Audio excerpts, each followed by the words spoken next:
Minha família é o meu alicerce. Esse artigo é muito interessante que ele responde a 3 perguntas diferentes, né? Em quais situações a família pode ser o alicerce de alguém? Precisamos da família por toda a vida? Podemos viver bem sozinhos, né? Ele aborda 3 dimensões diferentes, né? Comenta um pouco, eu lembro que foi você quem Sim, sim, escreveu. sim. Também para mim foi muito interessante porque ninguém pode fugir dessa experiência da família. Alguns, felizmente, e outros infelizmente, porque alguns gostam da família que tem, outros nem tanto. Mas, em todo caso, a nossa origem está numa experiência de comunhão, de nossos pais que se encontraram e finalmente foram constituindo uma família. Às vezes com mais ou menos irmãos, ou primos, e enfim. E uma coisa que eu abordo ali é, bom, tenho conversações com um amigo que é psicólogo, e a gente faz trabalho de formação de jovens, e ele colocou para mim o desafio de como a gente é formada para ser independente, mas não para ser autônomo às vezes. Quer dizer, às vezes a gente fica só na percepção de que a gente pode fazer sozinho as coisas, mas não se nutre de uma forma que ele possa, de alguma forma, se possuir para sair na frente. Então essa figura de alicerce é interessante, porque coloca como minha origem, na minha família, até os aspectos do teu rosto vêm dos teus pais, você pode reconhecer ali. Eles baseiam a minha personalidade e me permitem andar. Então é interessante fazer esse caminho para ter uma autonomia, mas que entenda esse chão do qual no momento, eu sou lá nascer, e eu continuo crescendo e amadurecendo. E o interessante é que, para além de a forma específica de viver essa condição, a gente tem a possibilidade de continuar em contato. E é muito interessante que nos mandamentos que ficaram para nós, que são muito interessantes no Decálogo, no Antigo Testamento, já o primeiro mandamento que coloca a vida em comunhão com os outros, porque os primeiros 3 falam de Deus, sobretudo, o primeiro fala sobre honrar pai e mãe, e sobretudo de cuidar deles na velhice, porque às vezes a gente quer fugir para perseguir o que a gente acha que é bom, mas é muito importante a gente perceber o peso e o valor da família e perceber como ela é realmente esse alicerce, essa terra no qual nós crescemos, e que esse sentido de autonomia não desliga da origem, mas realmente permite estar ligados a isso e projetar para frente, e a realmente se desdobrar. Uma coisa muito interessante que você colocou nesse artigo, que eu me recordo, é que é a questão da aprovação, né? Tipo, vamos supor que eu tenha sonhos e que minha família não concorde, né? Que eu posso seguir adiante esse sonho sem a aprovação, mas mantendo respeito com a família. Olha, vocês não concordam com esse sonho, mas é o meu desejo, é a minha vocação, esse tipo de coisa. Porque a gente, é importante respeitar a família, claro, sem dúvidas, né? Mas também a autonomia, ela é importante. Só para citar um exemplo aqui, tipo, eu conheço uma pessoa que queria ser padre, né? E a família, os pais falaram, não, você não vai ser padre. Aí ele falou, desculpa, eu amo demais vocês, tenho todo o respeito, mas eu vou ser padre, porque é minha vocação. Então a questão, essa linha tênue da autonomia e do respeito, né? Eu lembro que você abordou isso, foi muito interessante. Sim.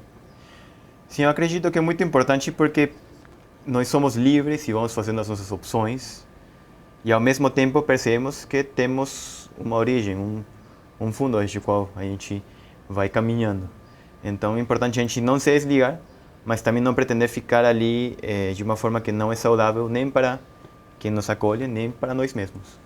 Então é um balanço difícil de pegar e que cada um vai entendendo o que significa. Mas no fundamental eu acho que é a percepção da própria identidade, que inclui a minha origem, mas também o que vai sendo colocado no meu caminho.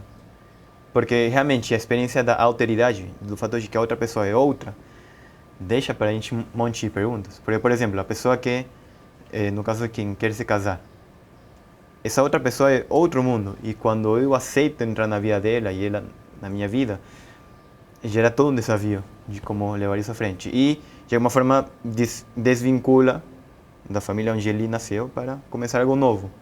E também, de uma forma muito particular, na vocação missionária, consagrada, também sacerdotal, que implica esse chamado a... Eu percebo que Deus está me chamando, Ele coloca um valor muito grande na família, mas também nesse sentido de dedicar a vida ao reino, ele faz uma chamada que tem uma urgência definitiva. E de alguma forma, é uma coisa na providência de Deus, às vezes até coloca em contato de novo com a família.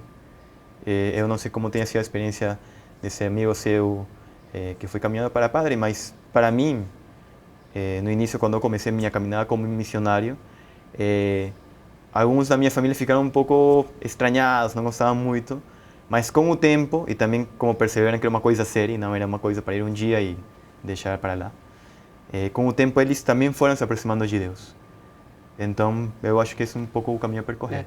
A questão da firmeza, né, tá muito ligado, porque, por exemplo, esse amigo que eu coloquei aqui só para ilustrar, né, depois com o tempo, quando ele virou sacerdote e faz um sacerdote incrível, os próprios pais que eram contra começaram a se orgulhar, né?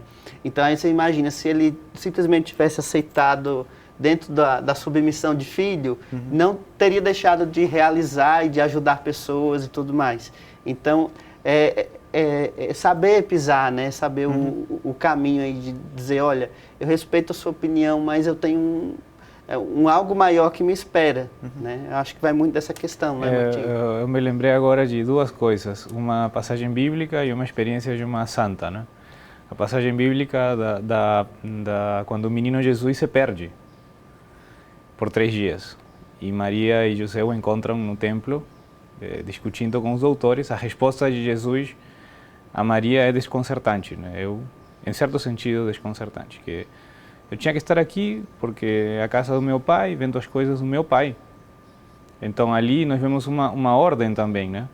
Que até Kankin disse que, bom, no Decálogo tem os 3 primeiros mandamentos com relação a Deus. Então, quando no Catecismo se explica esse mandamento, o 4º, fala não só da obediência aos pais por parte do filho, mas também da necessidade do pai ter uma reverência para com o filho, né? O que Deus quer desse filho, que afinal de contas, quer dizer, os pais são cooperadores de Deus, né? Que se diz que Deus cria cada pessoa e com uma digamos assim, uma missão já, né? E toda uma história pela frente, e os pais são colaboradores, na verdade, mas é um grande mistério cada pessoa, o que Deus quer de cada um, né? Então esse mandamento tem uma via de mão dupla também, né? E a outra história de Santa Teresinha, né? Como Santa Teresinha do Menino Jesus, ela queria, né, entrar ao Carmelo, muito nova, e o pai, uma pessoa de fé, foi compreendendo e apoiando a filha, né? Por mais que inicialmente parecia uma coisa um pouco assim fora do padrão da época, mas ele teve a reverência de perceber que era uma coisa séria, né? E de fato era uma grande santa, né, da igreja, né?